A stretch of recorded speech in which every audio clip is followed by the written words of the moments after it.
Please welcome Lori Leibovich back to the stage.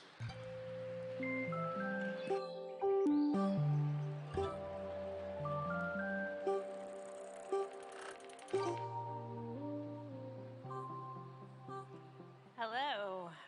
It is now my pleasure to introduce two extraordinary thinkers whose work has shaped our understanding of well-being, connection, and the science of a meaningful life.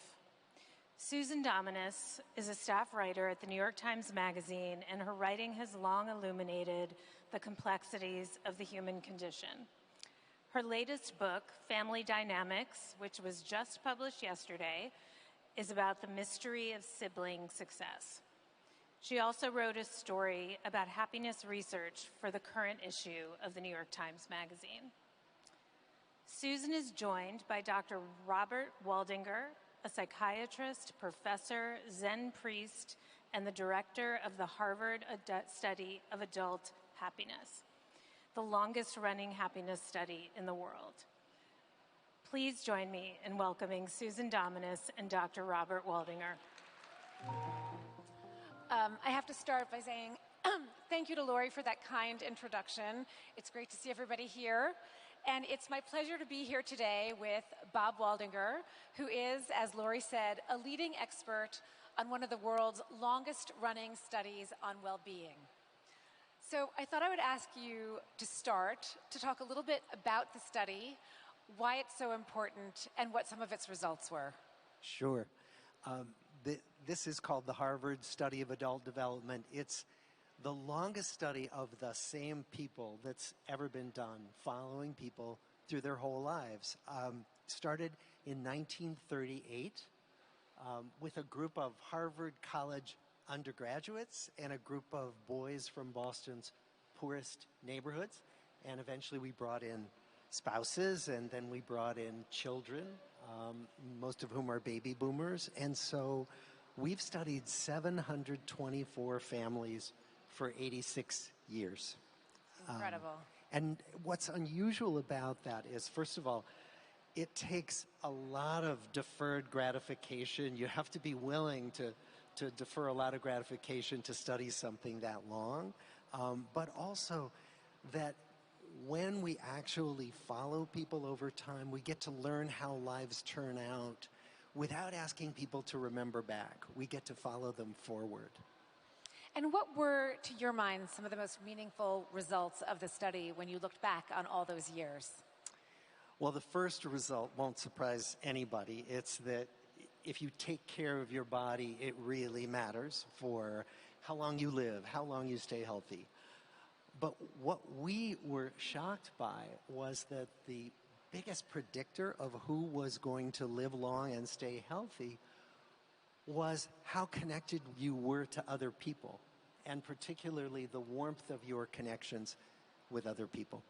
We didn't believe it because, we knew that the mind and the body were connected, but how could our relationships actually get into our bodies and change our physiology so that good relationships would predict that we'd be less likely to get type 2 diabetes or arthritis or coronary artery disease? Like, how could that possibly be real? And then many other studies began to find the same thing. So for the last 10 years in our lab, we have been working to understand how exactly this works, how relationships shape our health. Is there an easy way for us to understand how they do shape our health? Yeah. The best hypothesis is that it has to do with stress. That in fact, relationships, when they're good, are stress relievers.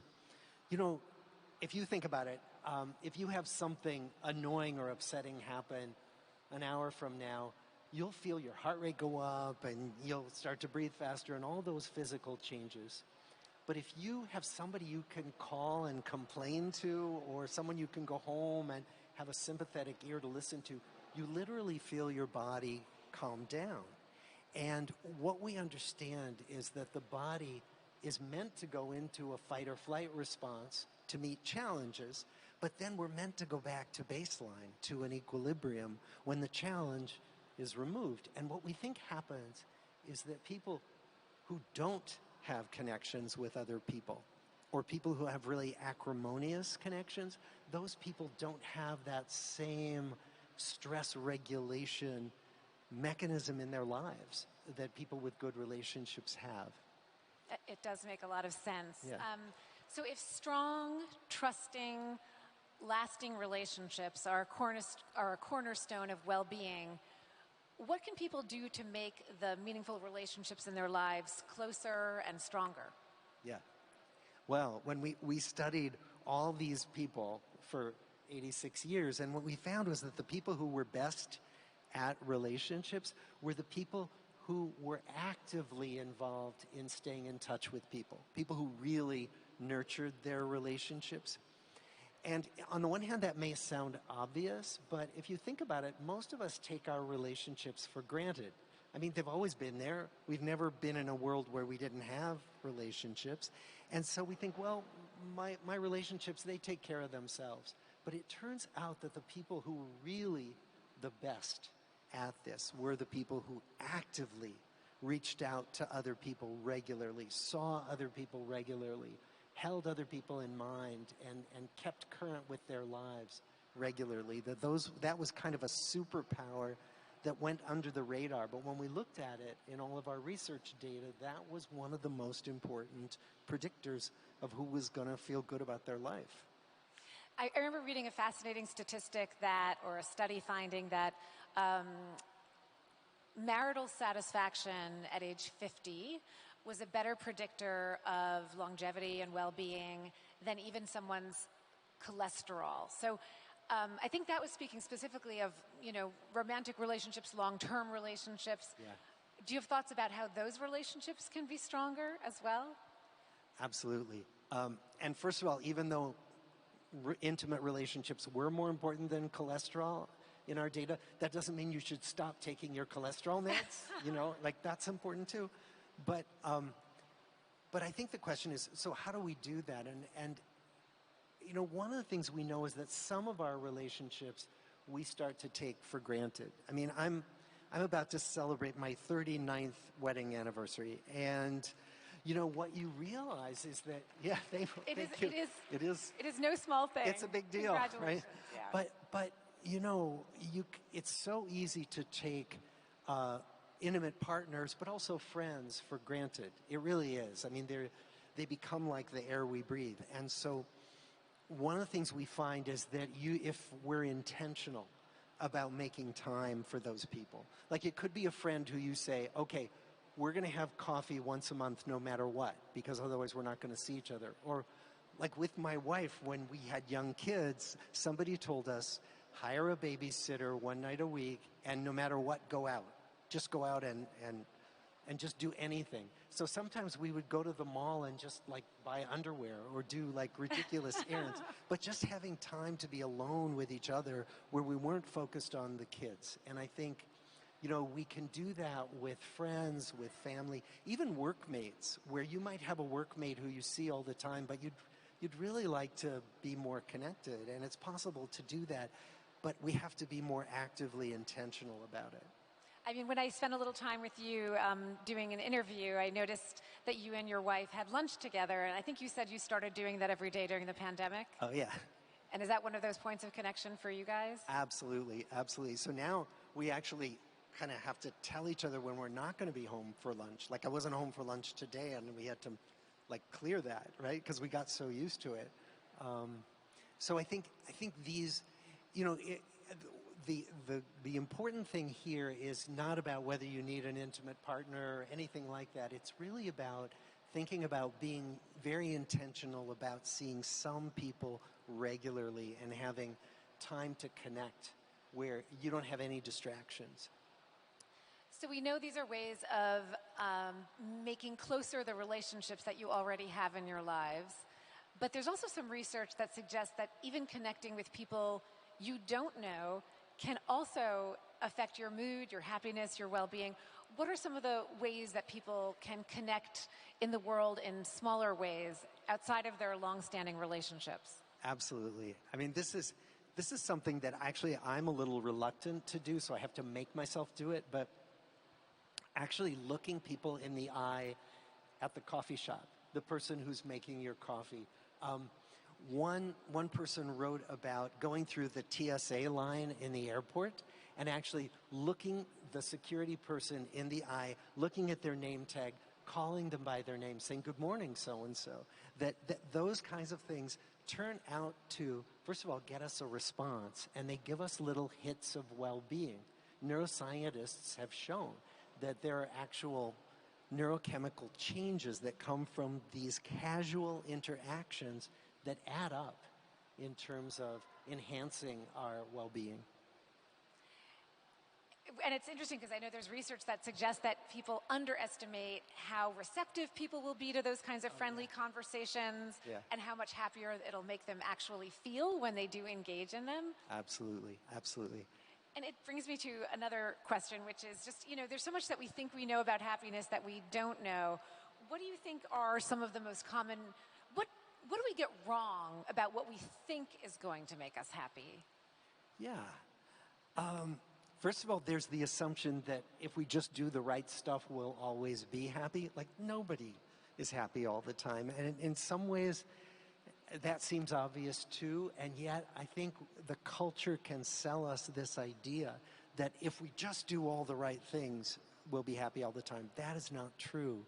But I think the other thing is that these badges of achievement that we all set out for ourselves, money, awards, followers on social media, that those badges of achievement are quantifiable, so they look like they're going to make us happy, but they don't.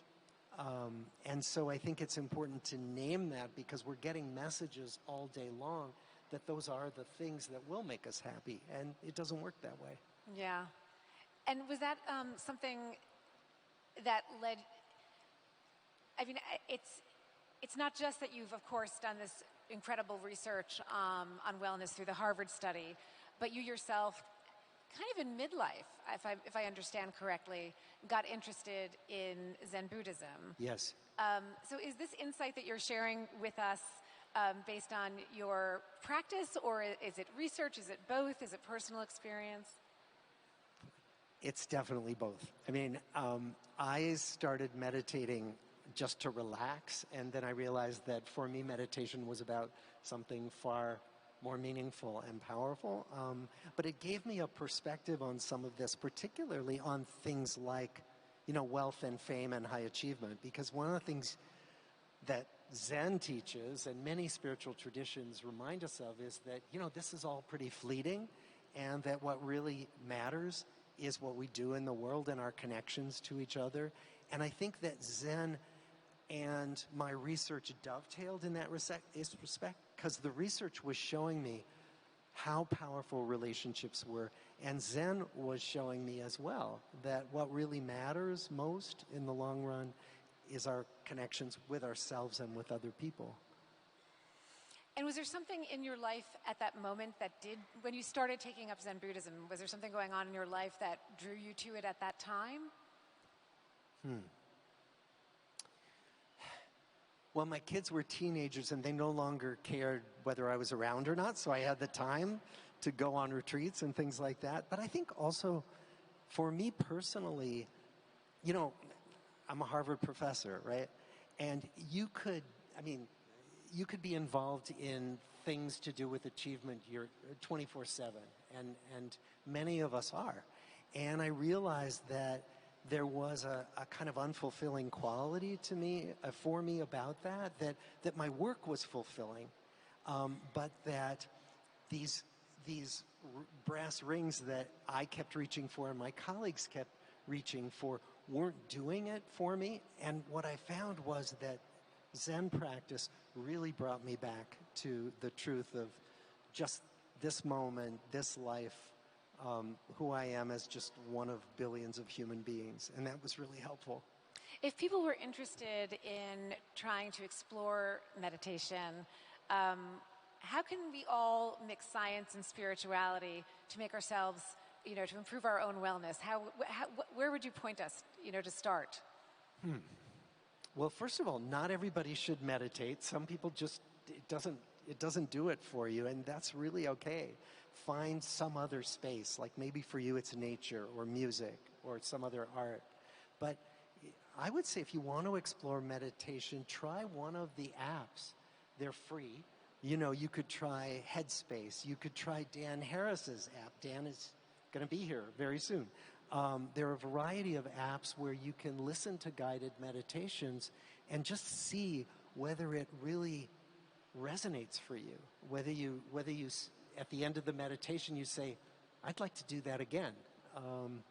And there are many other places to explore this online. Probably the most important thing is to find a teacher, find a voice that appeals to you, that resonates for you. Don't worry about shopping around. Since I wrote about this in my article, I feel like I can ask you about it. Yeah. One of the things I thought was so interesting is you did have a very big job. You were, mental health director, and you actually felt that it wasn't fulfilling, Yeah. and were even willing to not just take a pay cut, but kind of start over as a new researcher in a field. How old were you when you did that? I was 47 when I did that. I went back to square one to learn to do research. Like I had to take statistics courses with 20-year-olds, which was really humbling. But I bet. But I found that, first of all, I had the luxury of doing that because my wife also works, and so she was able to earn some money, and I was able to earn some money from my private practice. But I had to take a pay cut and just do this because it felt so important to me not to stay with something that I just didn't care about. And I was curious, did that dovetail with the time in your life that you had started meditating, or did that come afterwards? Shortly after I started meditating, because you're right, you're leading to the thing that we talked about before, which is that I began to ask that question, which we do in midlife. Wait, is this all there is? And that made me question some of the big things about life and death, and it also made me question whether my work was meaningful enough that I wanted to devote most of my waking hours to it. I know that there's some. I think mantra is the right word. Do you feel comfortable sharing some of the mantras that are most meaningful to you? Oh, there's something we chant in Zen at every one of our sittings. It starts out, I am of the nature to grow old. There is no way to escape growing old. I'm of the nature to have ill health. There's no way to escape having ill health. I'm of the nature to die. There is no way to escape death. And many people, when they hear that, when they come to a Zen group, they run screaming in the other direction. But I think for some of us, it was a relief. It was actually, oh yeah, somebody's finally telling the truth, and this helps me orient toward what's most important. Did it take you a while to get to that point in your practice where it was a relief, or from the beginning did it? I think that's what I was looking for. I didn't know it, but I think that's why in the beginning it was like, oh yeah, somebody's finally telling the truth. Yeah. We were talking backstage a little bit about worrying, and you said that you worry less now than you used to. How much of that do you think is a function of just maturity and experience? How much of that is your practice? How much of that is having, literally studied the lives of people and seen them unfold over these many years? Right. That's such a good question, because all that has happened, and you can't step into the same river twice, right? So I can't take one of those away and say, well, what made the difference here? But I'm sure that this orientation toward what's most important in my life keeps reminding me not to sweat the small stuff as much. And so I do that moment to moment every day. Several times a day I'll have to pull back and say, okay, how much does this really matter? And most of the time the answer is, it doesn't really matter. I think we could all benefit from that advice. I know that I can. Are there questions about happiness research that remain to be answered? Like, do you have burning curiosity about a few aspects of happiness research that you're pursuing yourself, or you're looking at your colleagues and wondering what they're going to come up with? Yeah, so one of the most interesting things about happiness research is, You know, we all know people who are cheerful almost no matter what's going on, right? They're the kind of Tiggers of the world. And then we know the Eeyores of the world who are kind of down, even if everything is going well. And we think that has to do with inborn temperament. And there's some work on that, but I think one of the interesting things that we're going to find in the coming years is how much of our kind of set point of happiness, of well-being, is something that's inborn, and then how do we move the needle if we want to move the needle? You talk a little bit about how happiness is, in some ways maybe some people are temperamentally lucky and that they were born, maybe, we're figuring that out. But you talk about this idea of making yourself accident-prone. Yeah. If I wanted to make myself accident-prone towards happiness, are there other things I should be doing, or do you want to talk some more about the specifics, or? Yeah.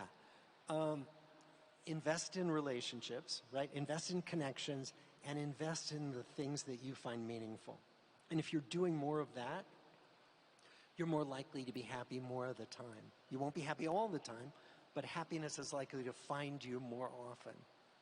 I love the idea of happiness finding me instead of trying to hunt it down. Yeah. So I know that sometimes you do an exercise with the audience. Yes. Could you tell us a little bit about what that is? And maybe we could try it here in order to just give everybody a little dopamine hit right now.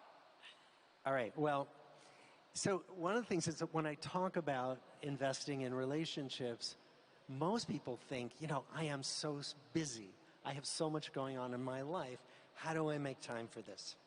So as a way to demonstrate that this doesn't have to be a heavy lift, if you are willing, I'd like you to do an exercise with me now. So take out your phone. Oh, the first time a public speaker has ever told you to do that. I know, really. Take out your phone. Now, don't get lost in your phone. Just take out your phone. Now think of somebody who you haven't seen in a while, or you just don't connect with as often as you'd like, and that you would like to just say hi to. And then send that person right now a text or an email, whatever your pattern is, and just say, hi, I was just thinking of you and wanted to connect. So just take a minute to do that right now.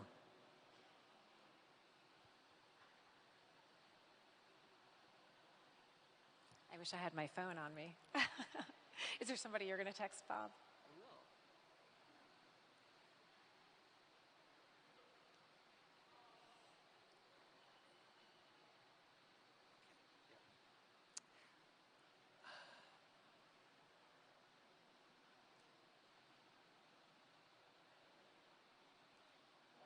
So as you're finishing up, one of the things we found about people who were what we called socially fit is that they did these small things over and over again, you know, daily, multiple times a day.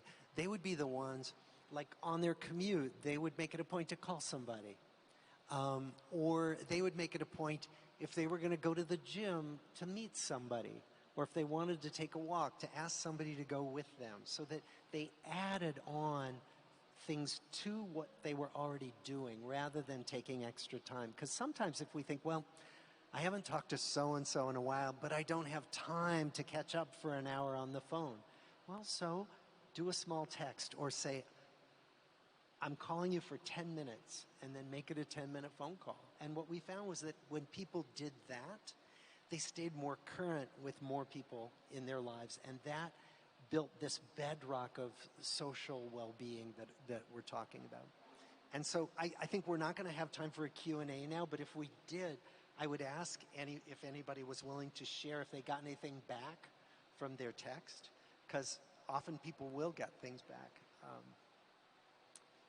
So we're not going to ask that now. We're going to be... I don't know if we have time, but I will say, I mean, if anybody wants to volunteer, if they did hear back already, we'd love to hear it. But I have to say that just watching this room full of people make an effort to, I mean, just seeing everyone have someone in mind, make that outreach, send the text. It was a huge dopamine hit for me, at least, just watching that sort of affection and sociability in the room. So thank you for that suggestion. Oh, can I say one more thing, which is don't worry if you don't get a response. So it's not going to have, it's like being up to bat at baseball, right? You're not going to hit the ball every time. Like sometimes you're not going to get a positive response, but way more often than not, you are going to get positive responses. And so I think that's also important, not to expect that every time it's going to be a home run.